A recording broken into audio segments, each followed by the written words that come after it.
The next one is portfolio management. So portfolio management is a science as well as an art, making the decision about the investments to be done. So what kind of an investment mix the investor should have, what kind of investment policy the person should have based on the objective of the investor and the investment objectives of the investor. Then for which of the uh, assets to be purchased, the money available with the investor has to be allocated to the various assets instead of investing in only one asset. The investment should be always spread over to different assets and different institutions, or we call it as different companies. So the entire investment should not be in one organization or in one asset. That is not a right strategy. So portfolio management tells about invest in different investment avenues, invest in different institutions so that you can balance the risk, because in one investment risk may be more, another investment the risk may be less. Not only that, the performance of one asset or one investment may be good, the other one may be average, other one may be not at all satisfactory. So based on performance also it may differ, based on risk also it may be differing. So it is very important that the art of selecting the right investment policy for an individual is very important. That art only is called as portfolio management. So an individual would like to have always minimum risk and the maximum return. So they will select the right investment at the right time. So everything right has to go on. That is going to be called as portfolio management. So individuals can invest in different investment avenues, as we know, as you heard from me earlier: bonds, shares, mutual funds, FDs, post office schemes, and the various metals and currencies and derivatives and so on, even the real estate also. So uh, maximum return expected by the investor, but in the less time. So that is what the one which puts the investor into risk, because in the less time, the person wants to earn more profit. There only the risk becomes more and more. So here, portfolio management is nothing but managing the money that belongs to a person, but the person may not be an expert in all the fields of investment, may not be having expertise, may not be having information, may not be having skills to manage the funds. So they take the help of usually or the guidance of portfolio managers who are specialists in the field of investment. So those people are called experts in the field of investment because they do usually a SWOT analysis or SWOT analysis, we call it as, for every investment. They try to identify and analyze and interpret the strengths, weaknesses, opportunities, threats, or the challenges involved in every business, investment opportunity, alternative, and what is the risk, what is the return trade-off, at what point they can invest, how much they can invest, they will check it out. So risk will be minimum and return will be maximum. So when they're taking a decision, they will also think about things like whether to go for debt securities or equity securities, or to go for national securities or international investments, or when they're going for shares, then the questions arise whether they have to go for growth shares, income shares, safety one. So which point to be given more importance. So they will look into that and they suggest, and they try to have a combination of different type of stocks. Some may be growth shares, some may be safety shares, some may be income shares, like that. So that is called as portfolio management.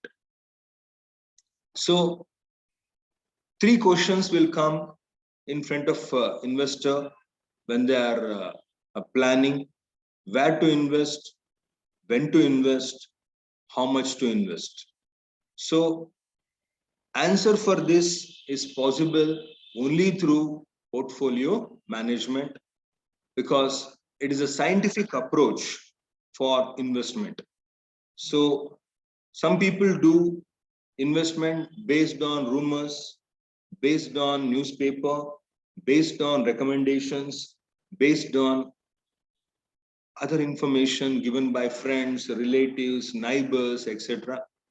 That is not called as portfolio management. So portfolio management is a scientific approach which gives answer to all these three questions. Coming to the types of portfolio, you're going to find two types of portfolio usually, that is connected to individuals.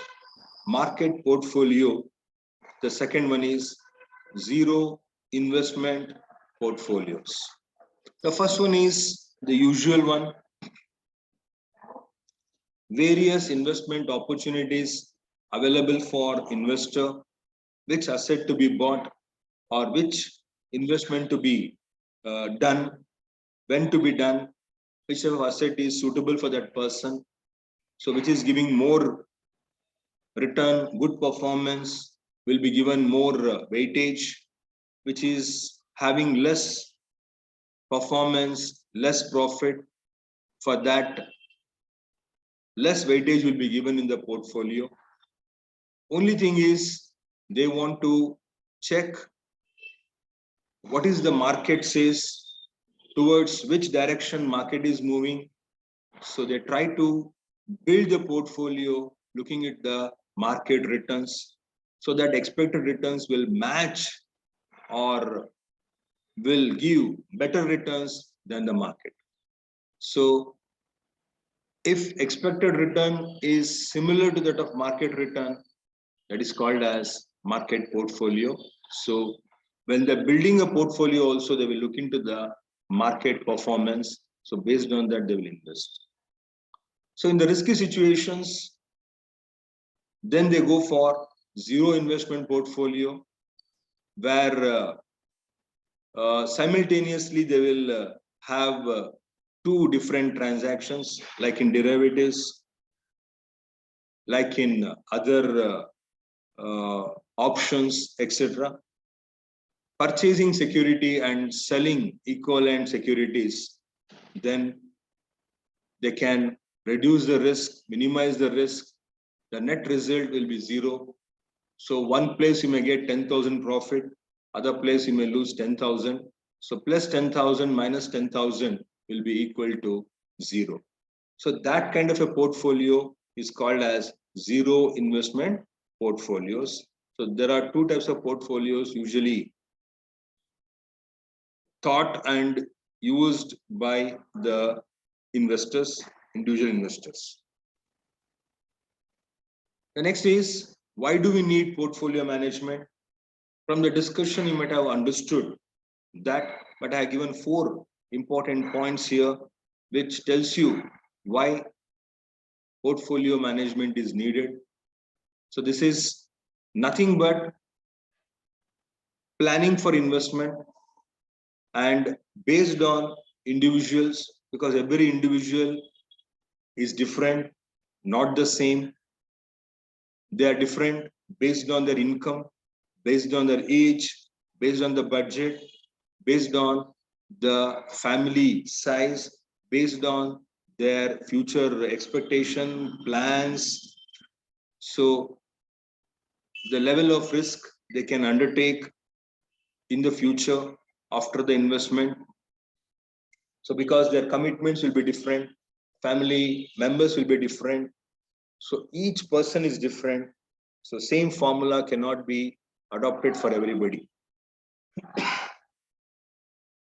Then portfolio management, as I told, it is a plan of action which reduces the risk. Always, if it is not planned, the risk cannot be avoided. So, which helps the investor to get better profits, the chances of getting good profits because the planning is done properly. Otherwise, the risk will become more, the return may become less. Then, while preparing the portfolios, as I told, the individuals may take the help of the managers who can understand, who can analyze the needs, the objectives of the clients they handle. So, what is the financial status, financial needs, and they will suggest where to invest, when to invest, how much to invest. So, with their experience, they try to reduce the risk. Sometimes their suggestions also may go wrong because their expectation may not work out. That time, the client also may face problem. But usually, portfolio managers are quite good. There are inefficient people also. There are people who cheat the clients also. But we have to be careful when selecting the portfolio managers. And those managers will uh, customize the investment solutions based on the clients. They sit there, prepare a policy, and based on that, the work, they try to give suggestions, modifications in the portfolio, what they have. So that is how, finally, I can say here, portfolio management is going to be very helpful for this particular purpose of investment always. Then types of portfolio management. This is not types of portfolio. Here it is types of portfolio management. So first one is called active portfolio management. The second one is called passive portfolio management. So here, when you see the active portfolio management, there you are going to find that the portfolio manager are going to be operating on a regular basis. They quite regularly buy, they quite regularly sell the various investments so that the individuals will get profits. And they try to overcome, outperform the market results. So sometimes Sensex may be falling, then also the individual can make profit. Because of because of the ability of the portfolio manager, the individual will be able to get profits therein. So that is called as active portfolio management. So they'll keep a benchmark. If a market is giving return of 20% in the 1 month, the person might have earned 25%. So that is what the active portfolio management is all about. The second one is the passive portfolio management. So here they deal with fixed portfolio designed to match the current market scenario. So they will not try to outperform the markets. They try to go by fixed formulas of investment. So here in this, there are two types of managers you are going to find. One is discretionary portfolio management service. Other one is non-discretionary portfolio management services. So here under discretionary portfolio management services, The individual will give all the powers to handle, that is buying, selling, transferring, all authorities to the portfolio manager. So on behalf of the individual, that person is given the uh, authority to take care of the entire portfolio. So there, if you believe the portfolio manager, you can authorize that person or a company to take care of all the financial needs.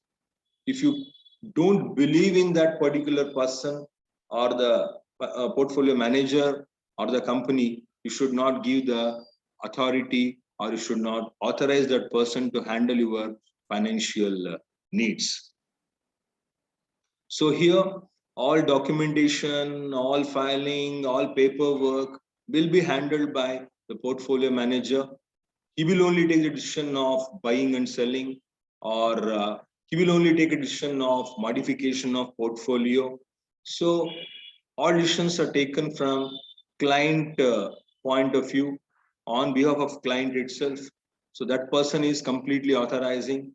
This is a little bit dangerous. You keep reading in the newspaper quite now and then, somebody or the other got cheated because the entire powers have been given to them.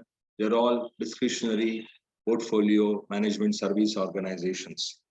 So under discretionary portfolio management services, the portfolio manager will not be having any power. He will not be dealing straight away. He will not take a decision straight away. He will only advise the client which one to buy, which one to sell, which one to keep. So he will only make the transactions, paperwork, documentation, all the instruction. So he will only will know the password, etc. in the modern situation. Otherwise, the client will be doing that. That is under discretionary. So non-discretionary is more better if you are having some knowledge about your portfolios. Very important to handle by you after analyzing. So that is about passive portfolio management. So coming to the next part of it, elements of portfolio management. Now we understood what is portfolio management and the types. So what are the contents, what are the elements of portfolio management? If you look at it, we have here three different parts therein. The first one is proper asset allocation. Second one is diversification. Third one is rebalancing and restructuring. So this is the one you have to understand so that entire portfolio can be understood, portfolio management can be understood. So first one is proper asset allocation. So under this, the portfolio manager has to look into the investment options in the long term. So allocation has to be done, money allocation has to be done to different assets, different investment opportunities based on the performance, based on how much less volatile that particular investment compared to other one, and optimize the risk return profile of the investor. That means less risk, more return. So mix the various financial assets or instruments in such a way so that one will not have an impact on the other one. So if both are related investments, then what happens? One gets affected, the other investment also gets affected. So they should try to have investments which are not connected to each other. So we call it as low correlation between the two assets. So the assets has to be different so that the impact on one may not be having impact on other one if it is not connected to each other. So investors are of different types. Investors, some are aggressive. They can go for more volatile investment. They are ready to take the risk. So they look for more investments in volatile situation because they expect more profit therein. They are called aggressive investors. Other type of investors, usually the old age people, and they depend on the income and they're worried about their investment. They're called as conservative investors. They look for more stable investment, regular income. They don't want to take the risk. They don't want to invest in volatile market and volatile investment. So that is the proper asset allocation based on understanding the requirements of individuals. The second one is diversification. So diversification is not investing in only one type of asset. So it has to be spread over to different type of assets. So when you are buying shares or the debentures or bonds, it should not be from the same sector. So your investment should be in different securities, different industries, different sectors, different geographical region. May not be in or should not be in same geographical region.